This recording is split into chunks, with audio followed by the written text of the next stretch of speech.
Welcome to the Real News Network. I'm Paul Jay in Baltimore, and welcome to Reality Asserts Itself.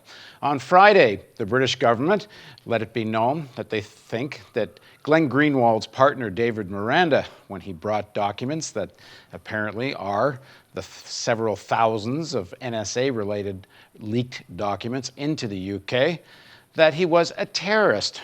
Get this. Reuters reports the UK government has released official documents saying that David Miranda, Glenn Greenwald's partner, who was detained at Heathrow Airport in August, participated in espionage and terrorism by carrying documents from Ed Snowden. The document, named the Port Circulation Sheet, states, intelligence indicates that Miranda is likely to be involved in espionage activity, which has the potential to act against the interests of UK national security. It goes on, we assess that Miranda is knowingly carrying material, the release of which would endanger people's lives. Additionally, the disclosure or threat of disclosure is designed to influence a government and is made for the purpose of promoting a political or ideological cause. This therefore falls within the definition of terrorism. Seems to me then every lobbyist on Capitol Hill could be called a terrorist, and I suppose over the years many people have thought exactly that. At any rate, here to talk about that and more about Edward Snowden and Glenn Greenwald and the NSA leaks, and joining us in the studio is Ray McGovern. He's a former CIA analyst and now a political activist who currently works for Tell the Word, a publishing arm of the Ecumenical Church of the Savior in inner-city Washington. During his career as a CIA analyst, he prepared the Presidential Daily Briefing and chaired the National Intelligence Estimates. Ray was also instrumental in founding the Sam Adams Associates for Integrity in Intelligence, and he's a co-founder of Veteran Intelligence Professionals for Sanity. And thanks for joining us. You're welcome, Paul. And you were just in Russia. You just got back a couple of weeks ago. You gave Ed Snowden the Sam Adams Award for this year. We did indeed. So, I mean, quickly, why? And then let's get into some of your interaction with him. The award is given for whistleblowers primarily, but also officials who make it unnecessary for whistleblowers to appear.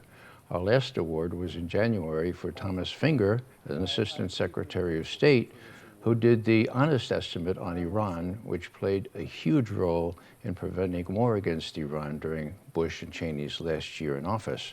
This time, Edward Snowden won it hands down. Well, I shouldn't say hands down. In our group, there are some people that still think that maybe Ed Snowden didn't do the right thing, but we had a clear majority for giving him the award. And because of his integrity, because he was able to put his own personal welfare and his own personal safety behind his constitutional duty to protect and defend the Constitution, as we all swore to do. So that was a big deal. So let me go back to my introduction. Sure. David Miranda, Glenn Greenwald's partner, the British government is now accusing of essentially being a terrorist. They actually use those words. And you could then extend that to Glenn Greenwald himself. What they're doing now is not only fingering the person who does the leaks, but they're fingering journalists. They're essentially criminalizing journalism. Why did they call Miranda a terrorist? Shock value, pure and simple. Now, in the Third Reich, they could have just blown up all those books. No, they chose to burn them, okay? They could have just ignored the MacBook Pros because they didn't have anything on it. No, they chose to sledgehammer them, okay?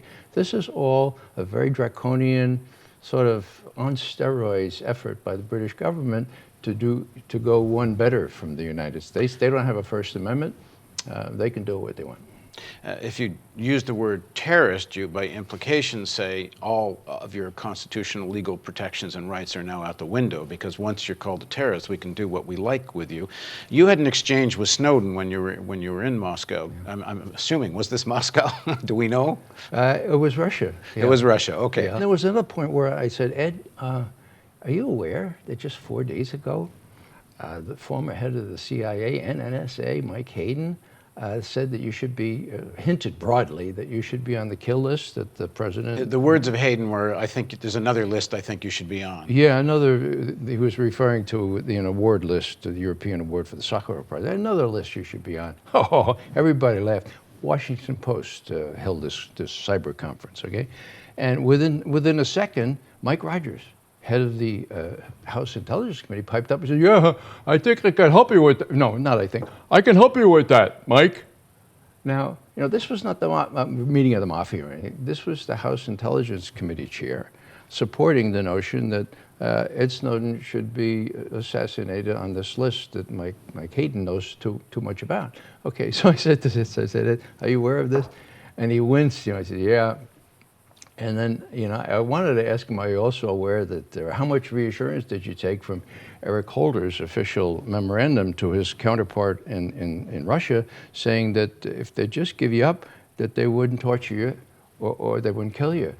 Were you but I saw that his wan smile and his wince when I talked about Rogers.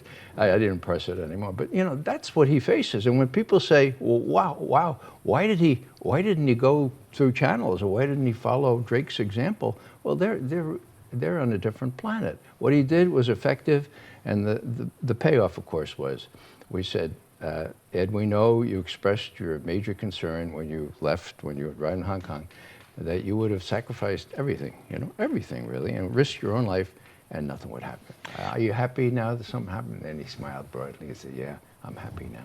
I think there's something that hasn't been enough part of this discussion, because we're hearing about how powerful the NSA is and how they can listen to everything and read everything and know everything you're doing. But to a large extent, I think this whole affair has been a sign of their weakness.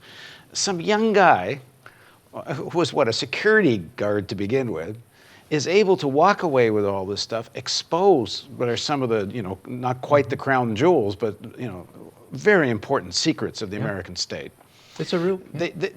He's in Hong Kong, and either they can't find him, which I find hard to believe, but if they can't, that's kind of another sign of weakness.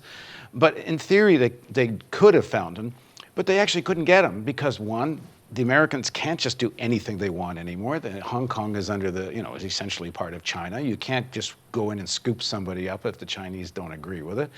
And American public opinion would not accept killing this guy. I mean, they could have found him in Russia. Clearly, the American intelligence agencies have been able to follow and find him in Russia. But they can't piss off the Russians. We're in a world now where the Russians can say no if the U.S. are saying you must hand him over, and I think they are concerned about American public opinion. If they violate either sovereignty of these countries or violate the law and just go shoot an American for this, people won't accept it. A lot of this, I think, is a sign of weakness. Well, there are 2 points to this. There's one weakness that comes of having to depend on 20-year-old, 30-year-old, extremely technically qualified people, even if only 5% or 1% of those people have a conscience.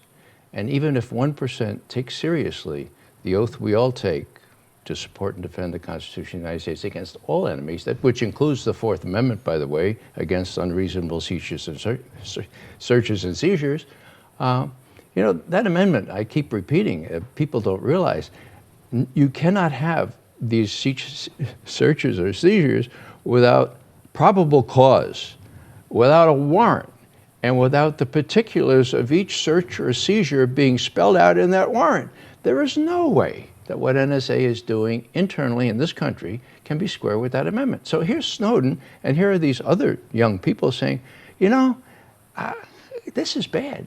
I know enough about American history, I know enough about European history to think this is going to lead to a police state, and I'm part of it.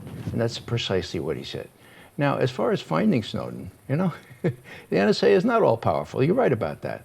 I'm not sure they know where he is in Russia, okay? Now, if they did, that's the supreme irony here, Paul. He is, despite his best intentions to get to Latin America, he is in the most safe place that he could possibly imagine, because no matter what the head of the House Intelligence Committee or Mike Hayden, the former director of the CIA, and I say, no matter what they might want to do with a drone strike, they ain't going to do it in Russia, nor are they going to send in SEAL Team 6, to pluck them out. So it's a supreme irony. He didn't intend to be there. Let me give you the other side of the argument. Sure. It's been hashed out, but let's do it again. What usually when this is posed is that there's a terrorist threat out there. Let me just add to that there's a terrorist threat out there to a large extent because U.S. foreign policy in many parts of the world, particularly the Middle East, have created the conditions and nurtured these kinds of forces, and when they're useful, ally with them and arm them and fund them, and then they come back and Not bite you. supposed to say that, Paul. Yeah, so Okay. given that context, yes, some pretty monstrous characters get created. Yeah. And I can't even say that without adding another piece. None of these monstrous characters have killed as many people as the U.S. Army have. Mm-hmm. So let's keep in mind various sizes of monsters. Proportionality. Proportionality. Okay. All of that being said, there are forces out there that would like to attack civilian population in the United States, and I can't even say this without segueing again, because they see their civilian population getting killed. Mm-hmm. Okay. All right. The argument is, why wouldn't you do everything you possibly could to stop it? Which means if you have to listen to everything, if you have to get metadata on everything, that you do it. Two things, Paul. You don't do it in the United States. The Constitution forbids it. I'm pledged to defend the Fourth Amendment. You don't do it here in these United States, okay? Now, abroad, I'm an intelligence officer. I profited from, I know the value of this collection mechanism, okay? I would never say we shouldn't do it. But, just like everything else, the Greeks used to say, mede in agon, or the Romans, in medio res, nothing in excess, virtues in the middle. Just because you have all the money in the world, just because you have all the technology in the world to do this kind of thing, you don't do it without adult supervision. You don't do it without saying, well, all right, Angela Merkel's phone, yeah, that would be really, well, wait a second. Now, what do we expect to get? What she eats with us sauerbraten on Saturday night? Well, that's what they got. Now, this is just the latest of the abuses and usurpations vis-a-vis the Europeans. I mean, we persuaded them to go along with kidnapping. We persuaded them to go along with enhanced interrogation techniques, with black prisons on European soil. We persuaded them to do all that kind of thing. There comes a time when the Europeans will say, hey, we remember what happened when that happened back in the 30s. Maybe we ought to tell the Americans the dangers of incipient fascism. And I use the word advisedly. They know what it's like, and I'm appealing to them in every interview I get with Europeans to say, look, it's your turn. My father's generation drove the fascists out of Europe. Now it's your turn to make sure that we realize what it's like, because we don't know. We have no sense of history. And of course, that's the danger here, that if you ever reach a point in the American, in a crisis in the United States, that a state starts considering mass arrests, that's where this becomes really serious. Well, that's what Snowden called turnkey tyranny. You have all the names, you have all the numbers, you want to have some tyranny, you turn the key and you wrap up people. When I was in Amsterdam this summer, okay, I was speaking at a hacker conference of all things, okay, I learned that when the Germans came into Holland, there were municipalities, towns, that had copious lists of citizens, including their race and their religion, okay? The more, progressive or the more conscientious people destroyed those lists immediately, okay? And Nazis had lots of trouble rounding up Jews in those towns. The others, well, they want to curry favor with the Nazis. They gave them the list, and those Jews were immediately taken out to Eastern Europe, the extermination camp. So that's how dangerous this thing is. This was just a reminder. That's just Holland, but it happened.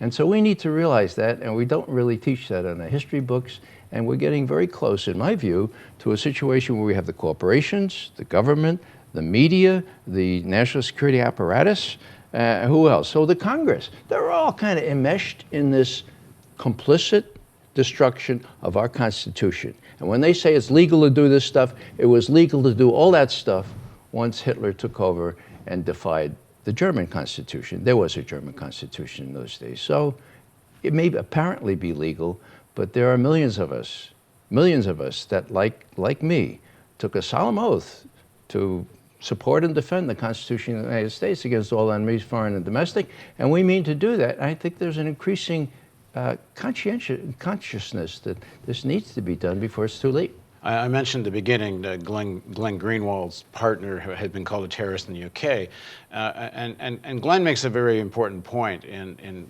one of his articles. And I think Glenn's been very brave, not only in how he's reported on all this, but also in terms of how he's followed up and analyzed the situation.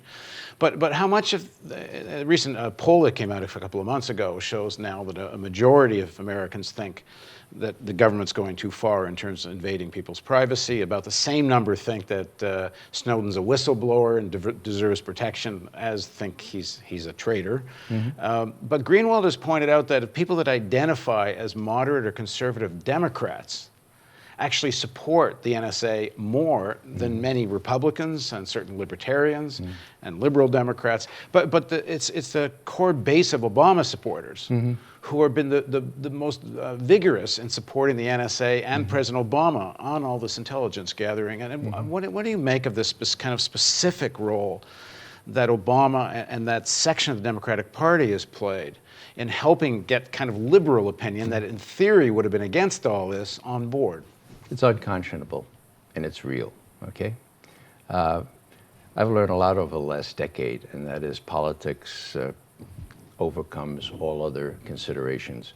When John Conyers refused to impeach President Bush, that to me was the key point, because once they decided to go along with that out of the provincial aim to win big in the next election, which they did, you know, once you make compromises like that, once you defy the Constitution of the United States, which provided that he should be impeached, and I told John Conyers, I said, person to person, I said, you know, you're responsible, why don't you do it? He says, because we won't win as big in November. That's what he said. So once people don't take their constitutional duties seriously, as some of us are, then it's a slippery slope. All right, thanks for joining us, Ray.